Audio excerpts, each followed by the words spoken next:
Գյորջյան Կասկադ 60 ամիս փուլային վճարում բազմաթիվ առավելություններ։ Ժամանակ չունեմ շնորհակալություն հայտնելու ձեզպես, պարոն նախարար։ Շնորհակալություն իհարկե եւ նախարարությանը եւ հանձնաժողովին, որտեղ հանձնաժողովի ձեր էքսպերտները շատ լավ աշխատում էին։ Նախարարությունում մենք տասնյակ ժամեր ենք անցկացրել այս նախագիծը քննարկելու համար, բայց սա երկրորդ մասում պատասխանեմ ձեր հարցին։ Առաջինը շատ կարճ, մենք ցանցային կաբելային ցանցերում ունենք մոտ 300 վերահեռարձակվող հաղորդում, պլյուս մինուս, մոտավորապես այս վերջի 5-6 տարիների մեջ նույն թիվն է եղել 280-ից 320,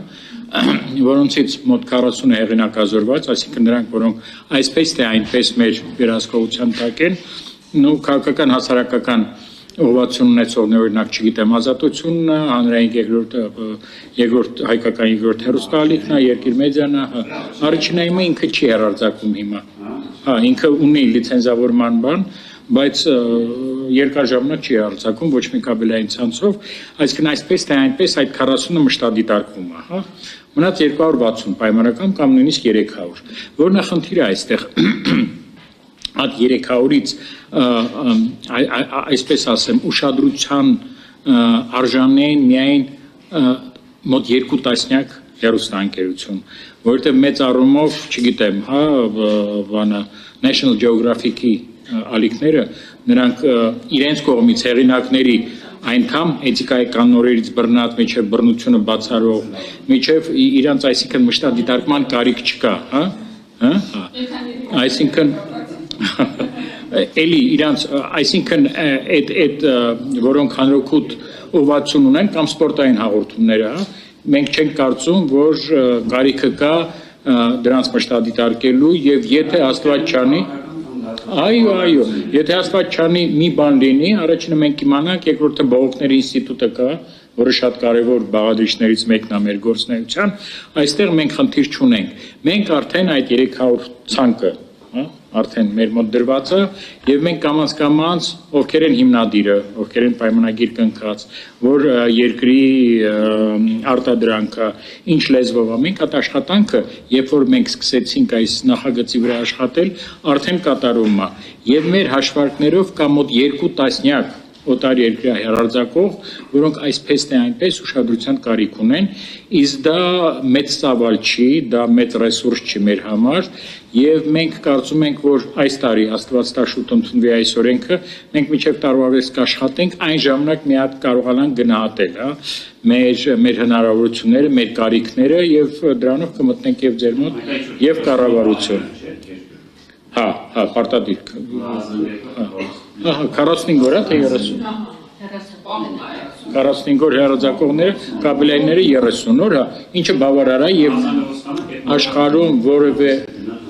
որևէ պետություն չկա, որտեղ հեռարձակողները մինիմում 30 օր պարտավորություն չունեն պահելու, այսինքն մենք նա ենք խնդրում հավելյալ ոչ դիստրիբյուտորների վրա, ոչ ցանցային օպերատորների մենք որևէ բան չենք դնում, պարտավորություն չենք դնում։ Այս առաջի հարցը, այսինքն յոլա կտանենք, այսպես ասած, միջև տեսնենք, որովհետև միջև մենք չփորձարկենք պրակտիկայով շատ դժվար է ասել հետագան ինչ կլինի։ Երկրորդը էս ինձ կտրելու ցանկության հարցը Ֆիդան Սալովիև ամենապարզ հարցն էր, տեսեք, Ֆիդանի մոտ ողջույններ ընդամենը եւ մեկնաբանություններ մեր կառավարության քայլերի։ Սալովի մոտ պահանջեր, բռնության կոչեր, որպեսզի ինչ որ օտար երկիր, ինքը ինտերվենցիա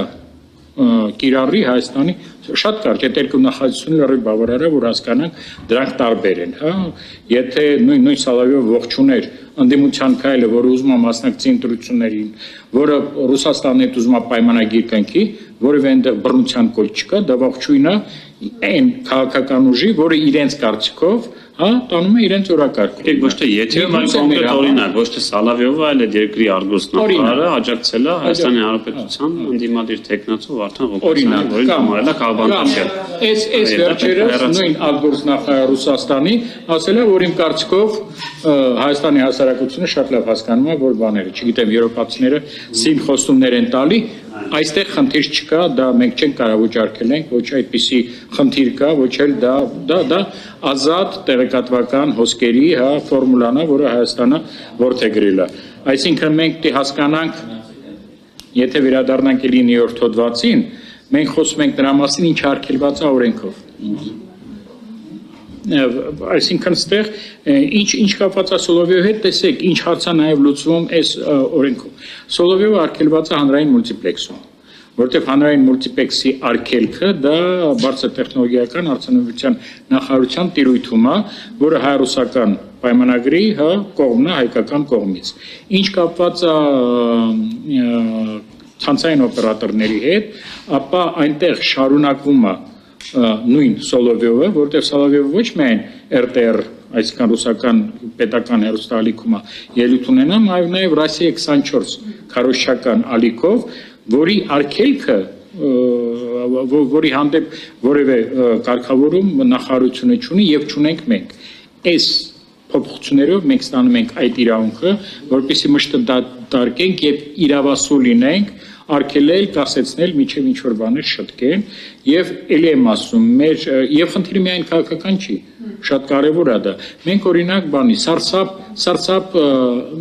սարսափի ֆիլմերի բան ունենք, ալիք ունենք, վերահերարձակվող, մենք կարծում ենք այս օրենքը ընդունելուց հետո մենք եւս մի անգամ կվելուծենք դա եւ դա կոդավորված ալիք դիսարկենք, որտեղ քաղաքականները երկունը սարսափան Հակոբյան, խնդրում եմ մենակ այն բանին դրվագին արձագանքեք։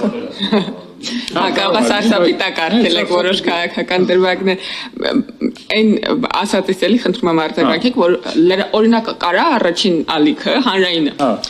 հերարցակի ցույց տա ինչ ասել եւ դրա մասին ռեպորտաժ անի ու այդ դրվագին արդյոք դա այդ վերահերարցակման խնդրի տակ չի։ Հակառակ դեպքում մենք կընկնենք այն բանի մեջ, հիշում եք սովետական միության ժամանակ ինչ որ բան էին քննադատում, որի մասին չէին խոսում։ Ասում են я Солженицына не читал, но я осуждаю։ Այսինքն մի բան, եթե բանավիճում ես, եթե փորձում ես դա անպայման պիտի ցույց տաս եւ դա է պլուրալիզմի,